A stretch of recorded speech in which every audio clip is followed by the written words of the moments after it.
All right, ladies and gentlemen, here we are in game number 1 for our grand finals of the Chairs4Gaming Cup number 8, spawning down here in the bottom left-hand corner of the map. The red Protoss player and your first finalists. Give it up for Ting's very own Neeb. Yeah, woo, woo. And in the top corner, it is our blue Zerg player representing Chairs4Gaming. It is true. You know what I always liked about Ting, and like, I think I would also say this about like Acer, is they were companies that sponsored like a team, and they were actually just smart enough that they would actually like name the entire company, or like they named the team after the company, so it was like direct advertisement.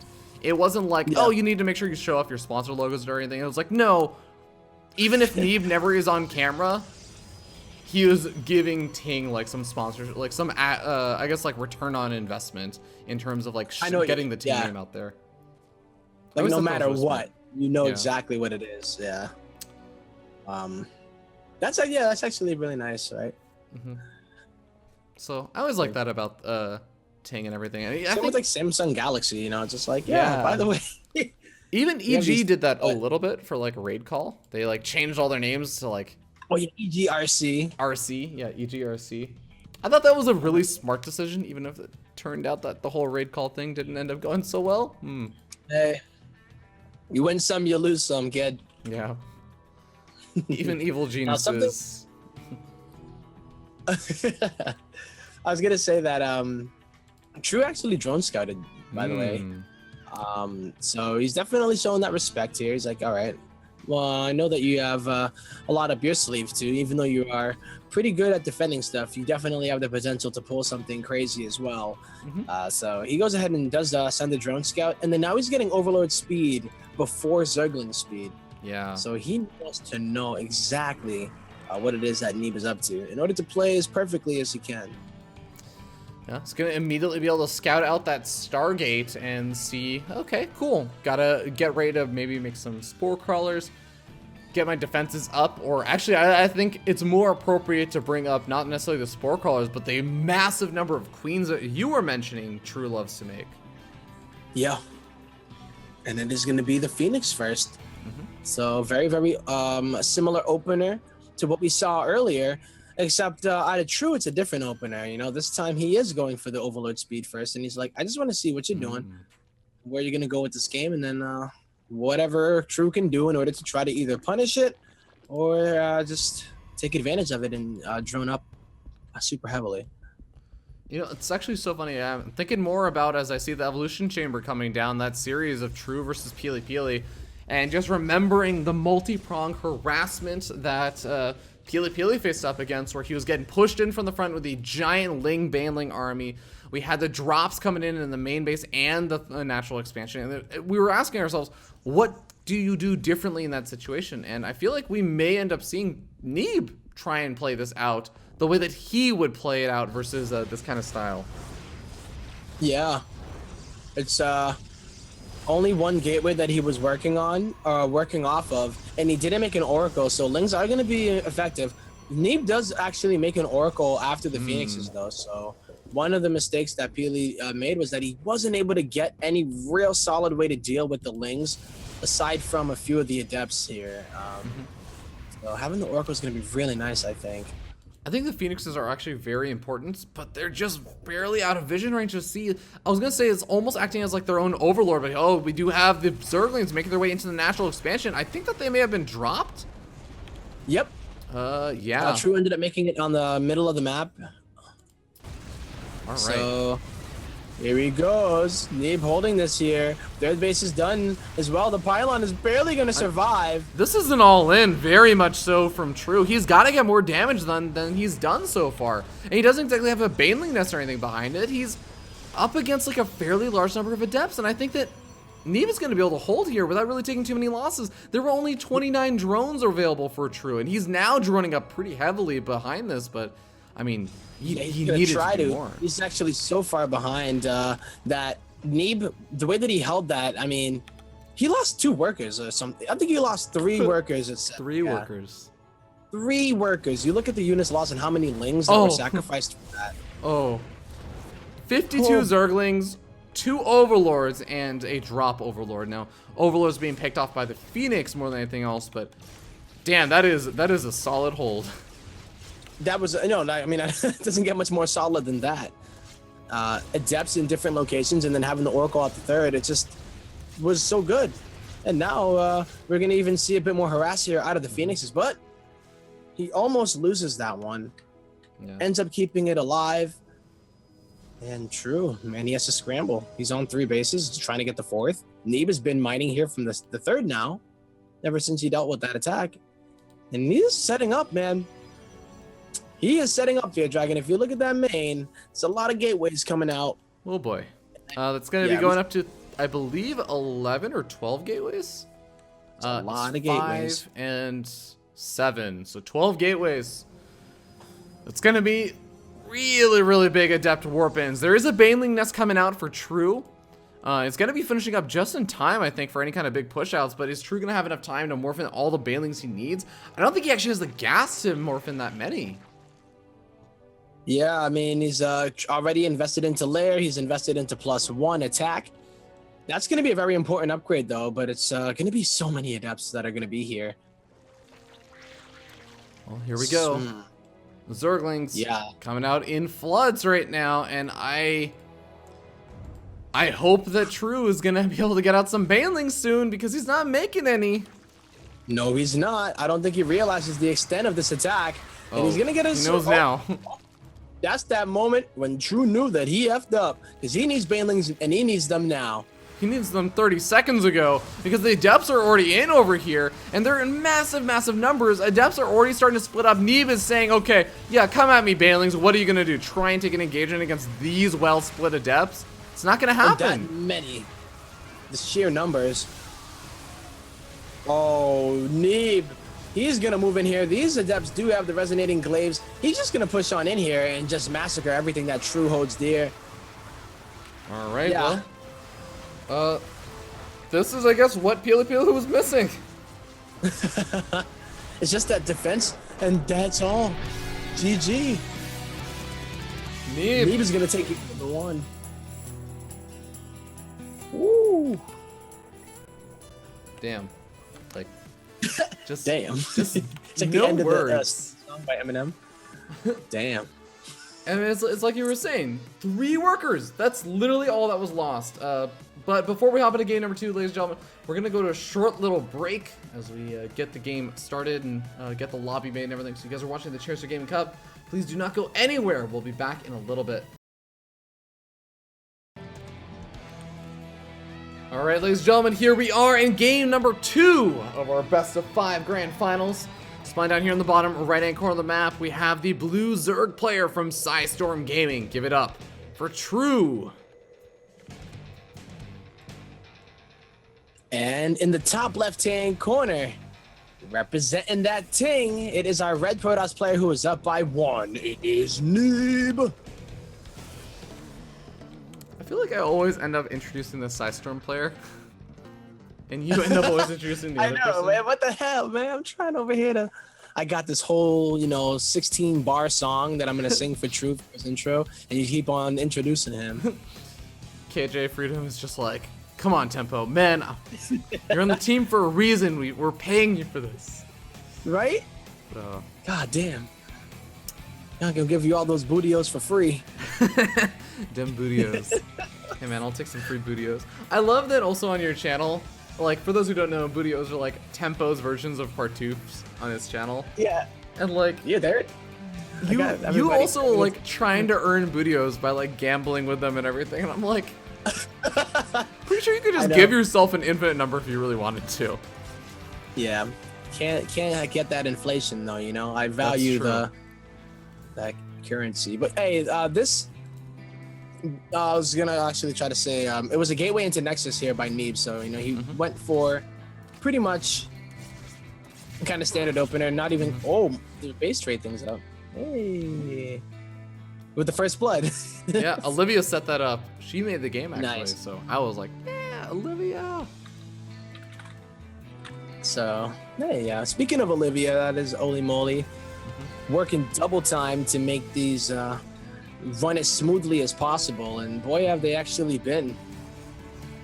Yeah, you can check her out on Twitter at Olimo.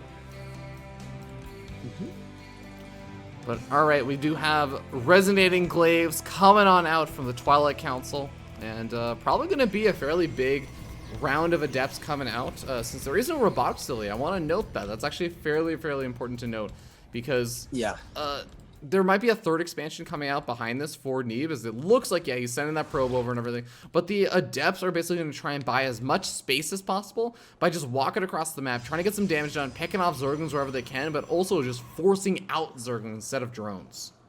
Yeah, that's the main point here, to try to force out as many. And sometimes I wonder with True, if is it really forcing Lings out, or did he want to make them make them anyways? So he is going to go ahead and get them out. But yeah, Resonating Glaives being done already is going to be pretty tough to still deal with if they can get into a good position behind the mineral lines. True's not having any of that though for now. Yeah, I mean, Adepts do manage to trade out, only losing one of them so far, trading out versus a lot of these Zerglings, but 26 more on the way. True only made 43 drones, so he's perfectly content just, I guess, trying to trade as best as he can against these Adepts, but these Adepts are still doing a lot of damage. Second Adept finally goes down, but I mean, so many Zerglings have died so far. Yeah, this is just the good trades whenever you're taking your third base as a Protoss player that you would like to make. And this is just so nice. The Lings don't have +1, so obviously not going to be killing them as fast as he would like. But, man. 7 worker lead here for Neeb, taking the third. Yeah. Even killing off a final few drones, and actually even sees the next reinforcement wave of Zerglings coming out. So Neeb immediately knows, like, okay, I gotta be super careful about this. And he only has 1 pylon in his third. This actually is really concerning. Sentries are going to be over there, and he's going to be on top of the force fields as long as he needs them. He has an Adept at the wall and over on the other side for the natural expansion. I think that just pure Zerglings is going to have a hard time breaking this. Yeah, just the position here with the force fields also. In addition, he has 3 at least. And Photon Overcharge, I believe, yeah, he has more than enough.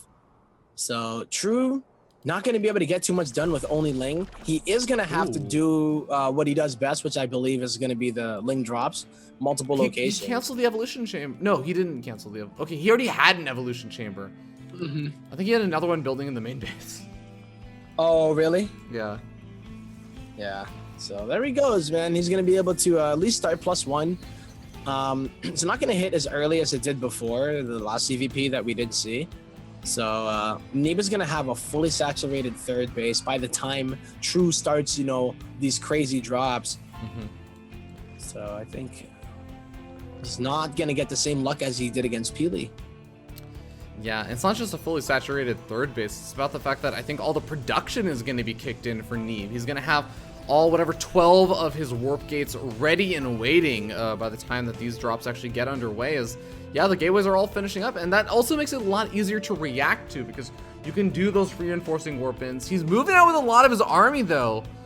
The big question is, does he have a warp prism? I don't think he does. He's making it right now. Halfway done. But that, in a weird way, that kind of gives him a small little edge because that means that his first round of warp ins is going to be from home. It's not going to be with his army, so he's actually going to have units in place to defend against the harassment. Yeah, and here come the Lings. Good pylon positioning here. Oh, Baneling drops in the natural. Not being reacted to. Finally gets a reaction. Banelings drop out a little bit late. Well, yeah, he reacts in time. And he's also defending, or at least attacking on the other front. But here come Banelings inside of the Overlords. Won't wait for the sentries. Yeah, managed to kill off almost every single one of the sentries. One sentry does survive, but I think that was almost the entirety of True's army. Oh, here's the rest of it. Banelings coming on in, but I mean, sentries are gone for the most part. They're not really like the vulnerable units anymore that he can actually go after. The adept count isn't even crazy high. It's a lot of stalkers and these immortals now adding in the DPS.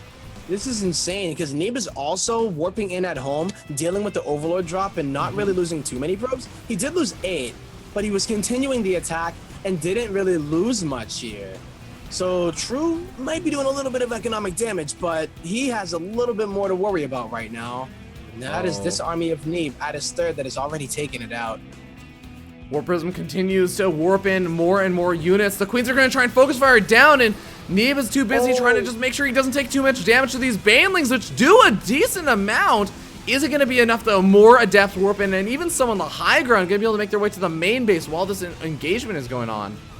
And the Warp Prism's still alive. It does get targeted now, but it does not get killed. Even picking up the Adepts in the Warp Prism that was getting targeted down. Oh, I think it's Blinking back too those much. Stalkers with the Warp Prism, warping in more. Excellent execution out of Neeb, and True, I think, is going to just straight up die right here. I mean, it looked like it was potentially really going to work out for True, but Neeb just has such a ridiculously solid defense. I mean, despite all of the drops, I want to really quickly note over here, only 8 workers killed by True in this game. But it really wasn't that much damage that ended up happening. So, at the end of the day, Neeb goes up 2-0. Oh my goodness! Here we are at the end of this tournament, and it's already a 2-0 lead here for Neeb. Starting things out, with this lead is definitely the way that he was hoping to do so. Yeah, very much so. Yeah. Just, it's kind of crazy because we're talking about like how Peely has been playing on fire lately, and True just kind of like stomps over him with some really aggressive play, and then like Neeb comes in over here, and now he's just like, actually no, you're not at my level. Like, welcome to North America. You might as well meet me because you're gonna be seeing a lot of me. Exactly. Oh man, do you think he can do it? Become a 2-time right in a row winner here, right? Of the Chairs4Gaming Cup. Yeah. The way he's playing, it's definitely possible. All right, well, it looks like our lovely admin, Holy Moly, has already got the lobby set up, so just gonna join in off of her. I'm gonna join in off of you. Oh, Holy Moly actually invited me. Well, thank you. Aw. Yeah, I think she was just waiting for us to get out of the game, so when she saw me join in, she was like, oh, you guys are out. Yeah. Wow. Just wow. I'm just really impressed with how well Neeb has been playing, and like how well he's been able to hold everything. Oh. Yeah, I was gonna say this because the way that Peely had lost before, it was after he did the Adept and then the counterattack killed him. It was like the execution, right? Yep. Right, like the True one, and then was able to just dismantle him. First game, it was Neeb defending against True, and then being able to solidify an advantage and just push for the win. This game, Neeb switched it up, and he was the aggressor, and then he defended, and then he got an overwhelming lead and just capitalized on it for the win. Like, it's not just one thing that's happening why he's winning. It's just like different situations are actually just him getting ahead, and I don't know, man. I really do think, like, again, it comes back down to a lot of that execution. It's the small things, like Peely, like the way that he would, for example, lose the game on Just Towers, he got all of his early sentries surrounded. That would have completely changed how effective that big Adept attack would have been. Like, the Banelings wouldn't have gotten as good of hits. And, like, you compare it to the exact same thing on Dust Towers, where Neeb gets aggressive with all of his Adepts, and he actually pushes in just like a little bit faster, a little bit sooner. Like, I don't know if it's a little bit of a refinement on the builds or what, but just things go a tiny bit better for him, and then he has that extra time to like split up his Adepts, and the Banelings do absolutely nothing. Like, I think it's all those small little things, but we are in the game, and we're gonna get ready to hop into it as we spawn down here in the bottom right-hand corner of the map at the match point game. Give it up for the red Protoss player, setting up 2-0, representing Team Ting. Give it up for Neeb. Is it a team if he's the only one on it? One-man team. This is the team in the bottom left representing PvZ down by 2 here. It is True. Definitely has the potential to bring it back, though. The last 2 games, though, definitely I would say were very, very strongly in favor of Neeb. Like, it didn't even feel like too close. It didn't feel like he ever lost control. Yeah, exactly. He has control of the game, it seems like. True as a player, like once he seizes the control, then he won't let it go, and we'll see what he ends up bringing out here on this map.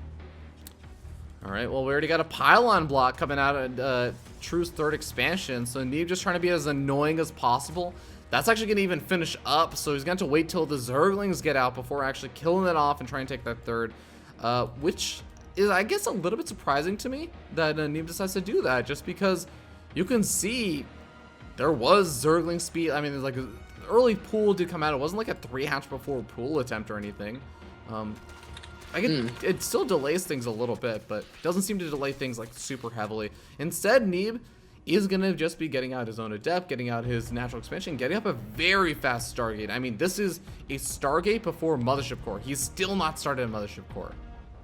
Yeah, and I'm wondering here, excuse me, at this time, if he will go for the Oracle instead, because he did open up with the Stargate on Dust Towers, but it was at a little bit of a later time, a bit more safe. This one seems to be taking advantage of the fact that True had his third delayed and maybe not thinking about getting a Spore Crawler inside of his main. Well, Adept does kill off one worker and 2 Zerglings, sees that there is no more drones mining on gas right now, which is kind of important to know. Just make sure that you aren't going to die to something super early on, but it is going to be a Phoenix opening. And, you know, I find that interesting as well, because I was thinking along the same lines as you, you know, the Oracle would make a lot of sense in this situation, especially you delay the third. What's one kind of thing that you do by delaying the third? Well, you slow down the creep spread. The Oracle can be a little bit more effective. The Queens aren't going to be able to join together as easily, but no, looks like Neeb just saying, hey, Phoenix, going to be just a really easy way to seize map control, deny scouting, and also potentially deal with those Baneling drops he's been facing off against. Exactly, and True on this map has done some really fun builds with the Queenling drop and even having some Banelings with it too. So maybe that's the point of the Phoenix, just to kill Overlords and limit True's options in the early game, while getting ahead economically himself, since he had delayed the third. So, well, True not going to get supply blocked anytime soon, at least. There's a lot of Overlords available. And hey, Neeb even going to help him out a little bit. Hey, do you want to know a fun fact? This is a useless fact that I was provided, but I have not posted anything about it, so this is your preview. I may post this in the future. If a Phoenix attacks a drone, just like one Phoenix attacks a drone, or I should say 2 Phoenix attack a drone. Yeah. So there's like a 50-50 chance that you will actually kill the drone with just one shot from each Phoenix. Because drones have regeneration, and they have, if they regenerate 1 HP between the attacks, they'll survive. If their tick happens not between the casts, if it would have happened like, you know, a split second later, then they actually just survive. They survive it in it. Yeah. Wow. So it literally is like a 50-50 on whether or not 2 Phoenixes will kill a drone. And there's really no way to know. Yeah, you don't know, because this only applies when they're at full health and you aren't seeing them regenerate. Yeah. Well, the more you know, huh? Yeah. The more you know. So we got double robo coming out over here. This is, you know, this is reminding me of Neeb's game versus Game Time from yesterday, where he got up into that Phoenix opening just to deny any potential like Mutilus switches or anything, and also just to get idea of what his opponent's up to. Constantly keep an eye out on where the tech is, etc. But also that double robo just going to pump out as many immortals as possible, eventually get into those disruptors and take a 4th and just play out a really solid macro game. Yeah, and Game Time ended up going into Hydras to defend against these Phoenixes, and then he went for the Lurkers to follow it up, which is, you know, pretty reasonable, I would say. I mean, it makes a lot of sense to me, but Neeb was able to control the Disruptors a bit better than Game Time was able to control the Lurkers, but I don't even know if True is going to be going up to Lurkers. He's using Queens to deal with this now. He's continuing to make them, and then he's going for melee upgrades. Yeah, he's got some pretty decent creep spray going too. So, I mean, Queens walking across the map later on in the game, that's not going to be the most unheard of suggestion, I would say. Spore Crawler is going to be able to maybe like push back these Phoenix eventually, but also good focus fire does kill the weakened Phoenix, so not too bad. Yeah. But, so this is one kind of interesting thing that I talked to Game Time again. I mentioned this earlier. and he was telling me about how the series went versus Neeb and everything. And one thing he was saying, like, Neeb himself actually told Game Time before the series started, like, Runza and Dion, don't try and engage the Protoss player at the south side. Yo. That was really weird. Yeah. All right. Well, anyways, don't try and approach the Protoss player from the south side where there's those rocks and everything, because you're going to be going through a choke. Engage at the north side, knock down both the destructible rocks over at the front, and use that as your attack path, because you're going to have a lot more room to like split up your lurkers and do everything else. So Game Time was saying like that's one of the mistakes, and I feel like with the creep spread going in the way that True is spreading, and with all these queens out, I think that's going to be a really, really strong potential. Yo, he's actually killing the rocks now, and it does definitely seem like that is where he's going to be at least using as his attack path. Maybe this is the counterattack path, and then the other one will be where he really sets up the defense, or even the attack and siege. So, do you think it's good to open this up? Is the counterattack path more worth it? It's open? I think right now, Neeb doesn't really have a good idea that, like, hey, the other side is going to get completely knocked down pretty soon. The other thing is, by moving this way, as long as this is the only attack path, him moving this way is actually protecting his fourth, because this is the only way that he knows his opponent can get over here. So he is moving along that single pathway. He is, in a sense, like, also defending that pathway, if that makes sense. Yeah. It's like kind of hard to like. Yeah. See you. Well, here we go. Banelings are loaded up inside the Overlords, but the Force Seals are going to push back almost everything, and the Banelings and the Overlords are like, nope, we're not going into that. Queens are also starting to fall pretty quickly, and they do have enough energy for Transfuser, but True's got a lot of units to control over here. It is not going to be an easy engagement for him. It really isn't, and I do like that he's keeping all of the Overlords there. Oh boy. Even though you can tell which Overlords are the Dropper Lords, at least having those there makes Neeb have to focus target them. And he's going to need to have the Drop Lords, because Force Fields are going to be so effective against his melee-based army. Yeah, he is running lower on Force Seals. Going to have to warp in, I guess, more Stalkers. May even want to warp in more Sentries after this next 1 or 2 rounds of Force Seals coming in. Oh, a couple of the Banelings do make their way in and soften up a lot of those Sentries. Got to be so careful on the control for this. Yeah, and this is a bit of an awkward situation for True, because that path that he was hoping to use as a counterattack. Phoenix lifting up all the queens. He used all the Phoenixes there, did he? He doesn't quite get the pickoffs on the queens, though. He has to stay very, very pushed back because of those Banelings. Loses almost every single one of the Phoenix. I want to note there is a Spire behind this that already went up for True, so he can try and transition to that, but Neeb's army is so big, I don't know if he's going to get a chance to. Yeah, there's a few Lurkers done, but it's really not that many. And yeah, he can't even do a wraparound because he has to go all the way past the fourth here of Neeb. It might have been in his better interest to at least try to get to that base, because you know what, there really wasn't any defense there, but how was True supposed to know that? Oh, the rocks are down actually, so yeah. Neeb is actually really nicely positioned here. Yeah, also knocked down or like built up that giant wall of gateways, so that plus Photon Overcharge, it's gonna make it so difficult for these units to break in. And honestly, if Neeb really wanted to, yeah, I was gonna say like start throwing down cannons, like start protecting these rocks, making sure like the big Zergling run by doesn't take him out. Because look, the entire summation of units right now for True, besides the few lurkers, the 3 lurkers he has out, are basically Banelings and Zerglings, and he has the potential to make Mutalisk. None of those units, except for the lurkers, will actually kill rocks very quickly. Exactly. I mean, the Banelings will, but at what cost? If you really want to do that, I mean, by all means. Like, you might as well just go after the gateways at that point. At that point, yeah, because at least you'll be able to stifle production. So, this is, I'm wondering exactly who's in a better position, right? Because Neeb didn't end up killing True there, and now True is able to at least try to get some counterattack damage done, and he's keeping Neeb at home while he does at least start with the upgrades in his air. If he's ever to go into a muta transition. One thing that was a little weird is that he never went into a heavy lurker comp. Like, I think what he's trying to do is make it look like he would, and then maybe do the muta switch. I think so too, and that's actually something really important to note, is that as a Protoss player, you don't really, unless you get the Observer directly over their army, which is really hard because every Zerg player keeps an Overseer with their army, especially with all those queens over there. It's going to be hard and scary for Neeb to do something like that. You don't actually know how many lurkers there are. You are kind of sitting in the dark, and you're kind of making guesses based on how many lurker shots you saw versus how many were just a little bit further back. Yeah. But Neeb has some kind of idea about something, at least here with the photon cannon placement. I guess that's mainly just for defense. It's not even like a straight up muta counter.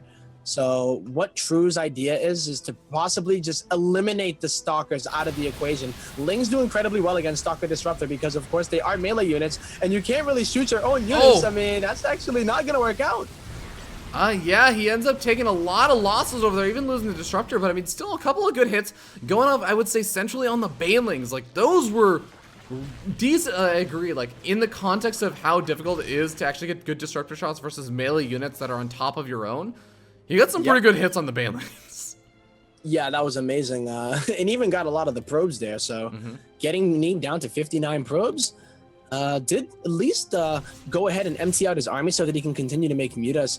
And if they do not get, I don't think they've been discovered yet. If they don't get discovered and Neeb continues to go into more disruptors, which luckily for him he's not. He's switching it to Archons.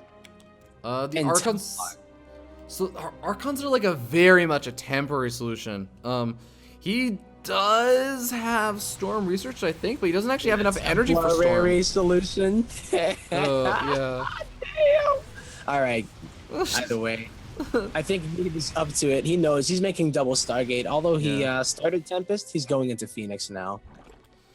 Oh boy, this is going to be really, really difficult. There's even an Overlord following this Warp Prism, and by the way, as soon as these Mutalists actually find an opportunity to make it out of here, where they aren't going to be busy harassing and killing off workers, they're probably going to go gun it for that Warp Prism, shut it down. I think it would actually be if Neeb is so lucky that all of these Mutalists go dedicate their focus on killing off a Warp Prism. Neeb would really, really happy about that. Like, that Warp Prism would have been worth its weight in gold, but I think True knows it. He knows that these Mutalists are going to control the pace of this game, and he's going to just try and kill as much as he can. He even kills off the Oracle. Yeah, and he's already been upgrading them, so they are going to be at +2. Still, Templar did not get the Storm. The Phoenix count is not that heavy here, Fear Dragon, and they don't have the Neon Pulse Crystals either. Oh, when the Stargates get found by the Mutalists, that is always a really frustrating feeling, because guess what? The Pylons get focus fired down. The Stargates get depowered, and you are just left kind of sitting and saying, what do I do now? I don't have enough Phoenix to actually take on this army. Phoenix is actually doing... +2's done. They're actually doing okay now. The Stalkers are engaging directly against the Mutalists. The Mutalists are starting to die pretty quickly. Yeah, he's trying. A lot of them are in the orange and the red. Phoenix control has been pretty good. He's been keeping them alive. One of them do go down.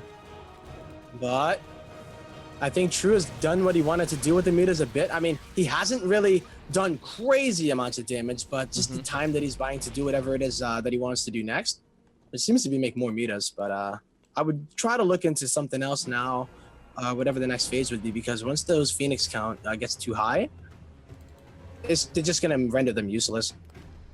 Yeah, that is definitely a hard position. There are going to be those power pylons repowering the Stargates, and I will say, once you get up to like 10 Phoenix, I think that even if you are up against like 25 Mutalists, those 10 Phoenix will eventually kill off those Mutalists very, very quickly. But here we go. Archon soaking up a lot of the hits for the Banelings. The Phoenixes are getting focus fired down by the Mutalists, but it looks like True is going to win out on the ground for at least a little bit. And then the Archon's doing a lot of damage. Yep, good splash damage. There are just too many mutas right now, though. If he can keep those Phoenixes alive, or if he could have. He did. He has 7. He has 7. So one of the biggest important parts was that True killed the Fleet Beacon. So any Impulse Crystals would be done by now. True is just like trying to get as much done before that upgrade is. I mean, there's 45 Mutalists. Forget what I said about 10 Phoenixes. 10 Phoenixes is not enough for this. Even one of them getting picked off. The Phoenixes know exactly where the Stargate is, and they're going to go straight after it, killing off the Moisture Core, I mean, they can almost two-shot the Pylon. They can two-shot the Pylon. Yo, and even if they take one volley from the mutas, he's going to be losing Phoenixes no matter what. Oh, Neeb is losing workers no matter what. Over the 3rd expansion, over the 4th expansion, he's losing so much. That was really his only last mining base. He only has 26 workers left over. And there's Ultralisk going to be coming up behind this. Oh, the Ultras are going to probably seal the deal because the last thing that Neeb is thinking about is making Immortals. Well, he still has a couple left over, and he has a lot of High Templar. Archons actually fare relatively well versus Ultralisk also, so it can still work out. Man, did True split up his Mutalisk? Man, this guy, I want to say something that nobody does in StarCraft 2, and they used to do it in Brood War. It used to be like amazing Jaedong levels of micro, splitting up your Mutalisk. And I think True was actually the first person I've seen like actually ever do it very efficiently. Snoot does it a bit, actually. A little bit, yeah. But yeah, I know what you mean. Like, why don't people, I mean, I guess it's hard to control 2 groups of mutas when you're 1A Imba move race, right? Kappa, where it's like, but yeah, I mean, I do love it when players are able to do that. Except, I mean, because when you get to a certain amount of mutas, you don't even need them all to be together. So. All right, well, here we go. Neeb really does not have a mining base that can be super effective right now. Even kills his own Stalker with a Storm. But I mean, at the same time, True has all of these bases in the top left-hand corner. If Neeb can establish an expansion, maybe he can continue to drag this game on. He can get out enough Archons. Like, his army supply is there. It's his worker supply that's much lower. Yeah, and his economy as a whole, never really able to go out onto the map to secure another base. I mean, how is he really supposed to with the map control that True has? All the creep is here too. Like, he has to go on a creep to fight. Oh, and here come Creepers. Oh my god, those parasitic bombs doing a ton of damage to these Phoenix. And they're actually going to be taking a lot of damage now. But at the same time, almost all the ground army, all the Ultras get cleaned up because there are 5 Immortals in the mix. And these Immortals have +3 weapons. The Phoenixes are going to be able to catch all these Mutalisks. Oh my god, these Phoenixes are so low on health. But with Anion Pulse Crystals, is it enough? He can just kite forever. I mean, if Neeb controls this perfectly, he's going to get a free trade on these mutas. And then now his ground army, I think, is strong enough. The Ultras didn't have any support. They didn't have anything to really support them, and they just kind of died. Yeah, and I mean, the economy is being killed off. Neeb might be able to actually end this in one fell swoop. It doesn't matter. Okay, there's 12 Ultras on the way. After this, I don't think there's going to be another Remax. Uh-oh. Well, 12 Ultras is pretty strong, but they're all going to come out in different locations too. And with this many Immortals and Archons, especially if there's ever a choke point, I don't think that... I mean, okay, he's already killing off some of these Ultras, by the way, as they pop out. So this is also the same goes for Neeb. If Neeb loses this army, right? Yeah. Oh my god. It's do or die. Oh, the Queens, they have so much energy. They can transfuse these Ultras quite a bit, but I mean, there is still going to be a really hard time, I think, for True to make a whole lot happen here. Well, True just has to get the positioning right. Look at how Neeb is set up here on the ramp. He says, you have to come up to me, and it's... How many Immortals are actually here? Because I know there's a lot on the map, but there's 5 here. But the Ultras aren't even engaging. They're just abandoning the base, and True's gonna try and take a top right-hand expansion. Neeb is definitely not gonna be able to take an expansion anytime soon. In fact, he's just gonna end up losing a lot, and he doesn't have his Mothership Core with his army to recall. Nope. One Void Ray, Tempo. One Void Ray. Are we actually Yeah, one Void Ray. Oh my god. Phoenixes can't lift up Ultras, but I guess you can lift up the Bane. I mean, good Sim City with the Photon Cannons and 1 or 2 Immortals, he can actually deny the Ultralisk from really easily pushing in over there. It's going to be like trades that, yes, True can technically take, but they're not going to be efficient trades. No. Oh, here we go. Oh. Guardian Shield helping out a little bit versus the Queens. Archon's going down very, very quickly. High Templars in the front. They're trying to storm, just trying to get any damage they can done, even feedbacking, but the Ultralisk plow on through, and I think this might be too much. Yeah, he's going to just absolutely get pulled into this corner. There's only one more Immortal here. And with the transfuses, I think the Ultras are going to reign supreme right here. And now that might be what True needed in order to win this game and bring it to that game 4. because Neeb does not have another base. No. GG, what a game. True ties it up, or not ties it up, but puts his name on the board as you were mentioning. Brings it to 2-1, still behind, but he has a hope now. Oh yeah, that was insane. 22-minute game, ladies and gentlemen. We are going to be hopping into a short little break as we get ready to hop into game number 4. As is still match point. Neeb is still just 1 game away from victory.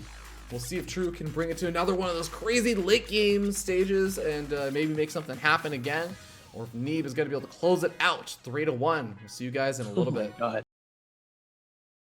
Ladies and gentlemen, here we are, still at match point in game number 4 for the Chairs4Gaming number 8 Grand Finals. Spine down here in the bottom right-hand corner of the map, we have the red Protoss player from Ting. Give it up for Neeb, 1 game away from victory. And on the other side, on the bottom right, he is representing Chairs4Gaming, bringing it back in the last game. Can he do it again? It is True. Hey, you finally got to introduce the Chairs4Gaming player. Oh yeah. Ah. Damn it! I didn't even sing my song. Oh no. Have to hope for a game number 5 as Hey. True definitely showed that the really late game. I'm starting to see some big potential for True to actually take this series, but he's got to get there, and that is not an easy task. Exactly, and it's not even like Neeb can't do it either in the late game. I think what was that game against Snoot where it's like if he can get to that crazy late game Protoss army, yeah, he knows exactly how to do it, control it, and set up to make the Zerg have to trade very inefficiently. I think the map also played a huge part, right? In that where on Yeah. Ruins of Saros, yeah, you can get an easy 4 bases, but the 5th base for a Protoss player is so weird and hard. And I think that played a huge impact in that. Man. Woo, after that last game, man, this room got like hotter by about 10 degrees, I think. Well, I already want to talk a little bit about the fact that there is still no mothership core coming out for Neeb. Like, Warp Gate technology is more than halfway done. He's chrono boosting it out. He's getting up the Adept Resonating Glaze. He's getting up a robotics facility. I think this is going to be a 7-gate all-in. Like, this is my gut straight instinct. Up Adept all-in? Yeah. Oh my He's god. turning on the gateways. Here we go. Well, yep, indeed. Overlord speed has been researched. Gonna drone. He's gonna scout it, but is it gonna be too late? He is making quite a few drones, and he only has 4 Zergons out on the map. Baneling Nest is coming down very early, and that's going to be incredibly helpful. But again, like, Banelings can deal well with the depths, but Neeb has done such a great job splitting them up. It's going to actually be still pretty hard to make it work. Yeah, I think going up to 46 drones is actually an okay drone number to be at. So if the Banelings are going to be able to finish, this is actually really nice that he went for Overlord speed before the Ling speed, because he got the information that he needed, and then the speed for Zerglings is going to be finished in time to actually defend. So usually if you were to do it backwards, you get speed and you're like, yay, cool, I got speed. And then you go and you scout with the 100 gas that you use for Overlord speed, and then it doesn't even do anything because you just know that you're about to die and you might have already overdrone.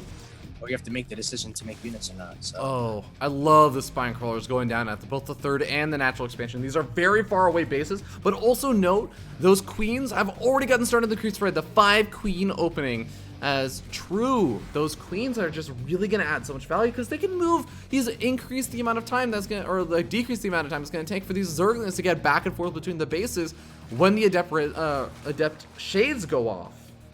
Yep. So this but geez, huge commitment out of Neeb, and he is so committed right now. He does have resonating glaives, but True has been making nothing but units ever since he scouted those gateways. All right, here we go. How good are the Baneling hits going to be? Already getting a decent start over here. Going to hit a lot of these Adepts, but oh my god, the War Prism actually picking up a lot of them that were more clumped up, and Neeb is still going to have a decent number of Adepts. He even gets another Warp in, and I actually think he trades relatively well versus the Banelings. He does. So far, so good. Splitting up even more. And now I think True does need more Banelings. He's losing more drones here at the natural. He's out. Or rather at the 3rd.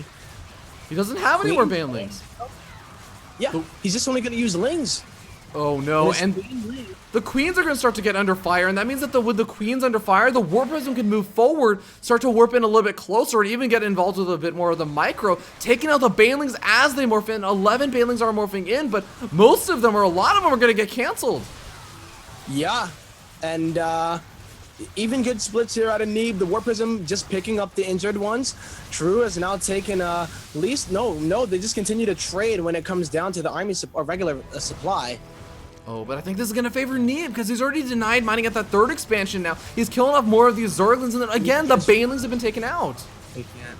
Oh my goodness, this might be too much, but that warp prism staying alive. Neeb has so many adepts right now. He's trying to focus fire down the warp prism. Oh, those banelings! No. Those banelings change everything! Yep, and True is gonna be able to stop this for the time being. I think when Neeb went back home to make that other warp prism or whatever, he just didn't focus on the adepts. And now True gonna be able to hold it here.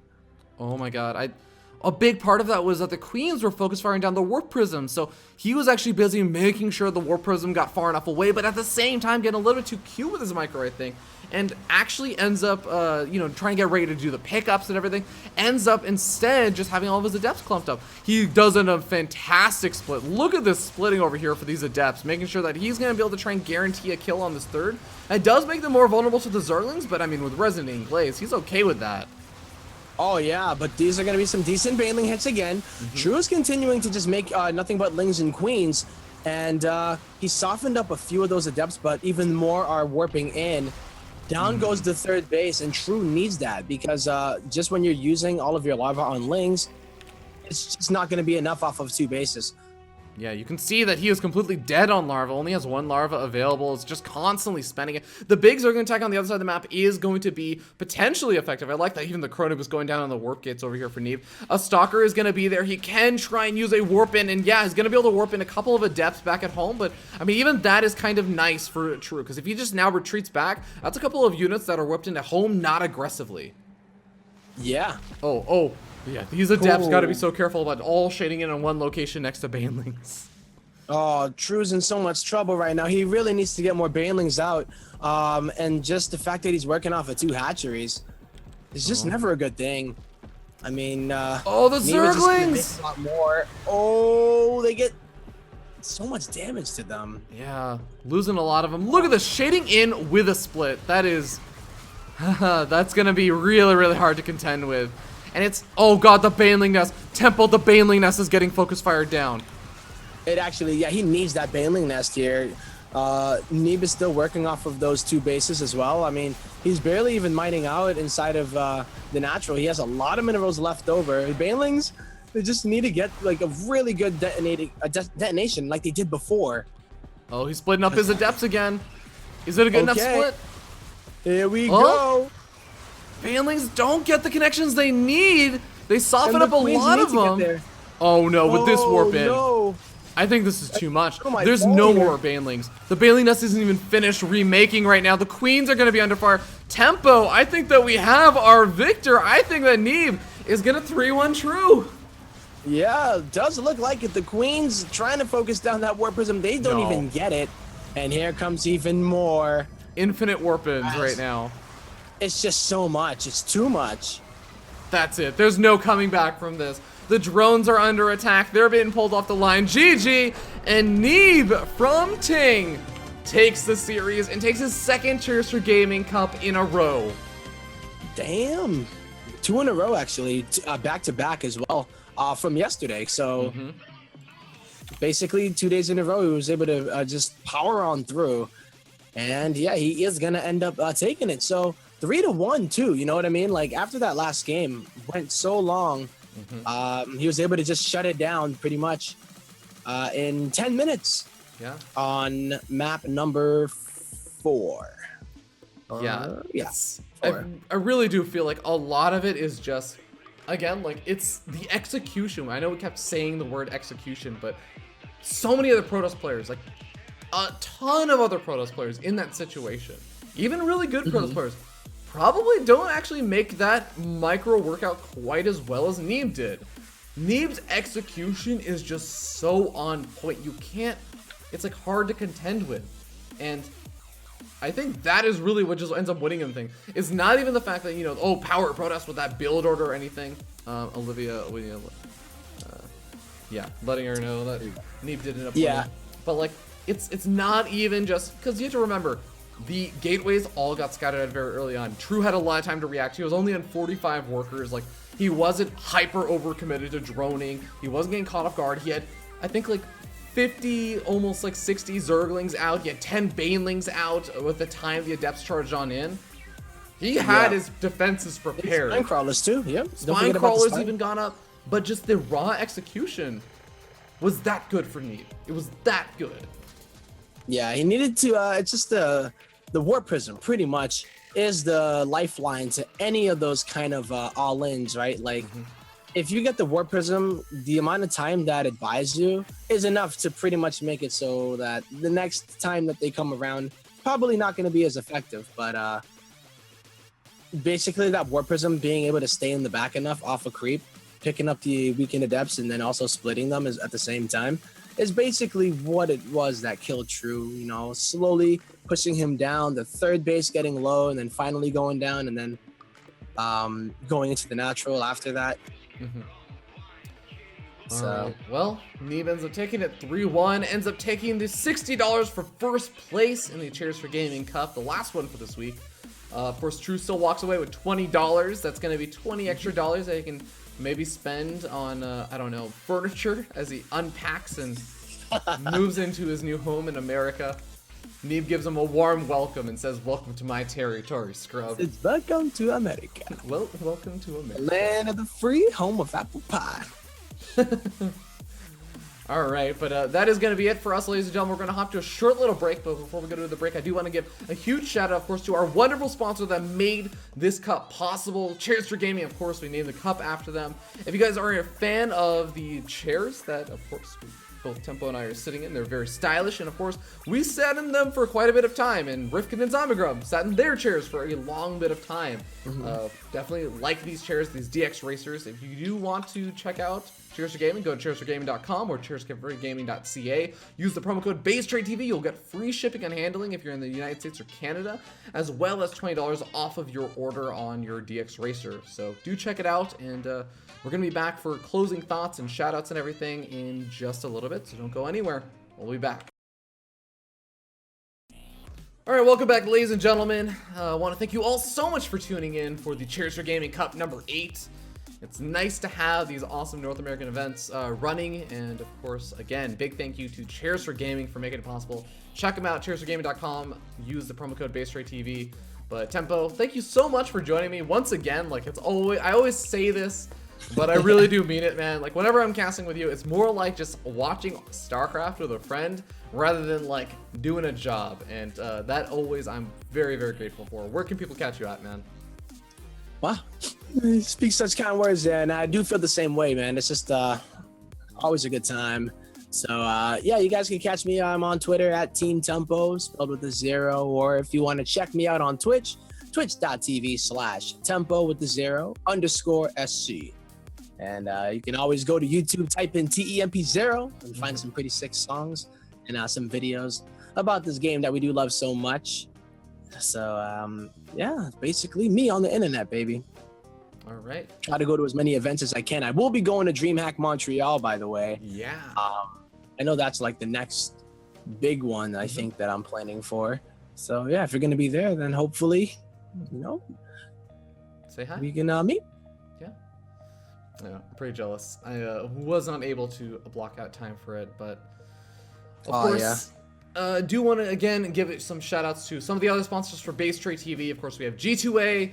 Do check them out if you want to buy any games. Use the promo code BASE. You get 3% off on your game orders. Corsair Gaming sponsors Rifkin and Zombie. They have a bunch of headsets and gear, you know, keyboard, etc., and they're really, really happy with it. Do check them out as well. And of course, Yord Wood Watches. If you want to order a wooden watch, which is pretty stylish, do check them out over at Yord Wood Watches. It's JORD Yord, and I think you can also use the promo code there. I think it's also BaseTradeTV there. Yeah, I forget. Actually, no, I think it's a URL below the stream. I should know this by now, but I'm just blanking out. Right now. Like, I've done so many casts and done these shoutouts, but anyways. Yeah, it's right there. Yeah. Yeah. Woodwatch.com/base. Yeah, there we go. But of course, ladies and gentlemen, you guys enjoyed the broadcast. My name is Fear Dragon, one of the members for BaseTradeTV. Of course, Tempo joining me whenever he can as a honorary member. Got your emote and everything. But that is going to be it. So thank you all so much for tuning in, and have a wonderful day. Have a wonderful night. We'll see you guys tomorrow, I think. Well, not me and Tempo, but Zombie Grub and Rifkin will be doing the, I believe, the Yord stuff tomorrow at 10 a.m. Pacific, as well as the Yord versus Ting show match happening at 5 p.m. Pacific. Also got the Ting second place finals day at 5 a.m. Pacific on Saturday. So that's gonna go, I guess, really a long day, it seems like. Yeah, I was gonna say, I'm like, wow. And then Sunday is also gonna be the Elite League final, so do check that out and give a little bit of love to Holy Moly, wonderful admin for the Elite League and runs it. Of course, more than just the admin, she quite literally runs the Elite League. That's it. Have a wonderful night, guys, and happy StarCrafting. Peace.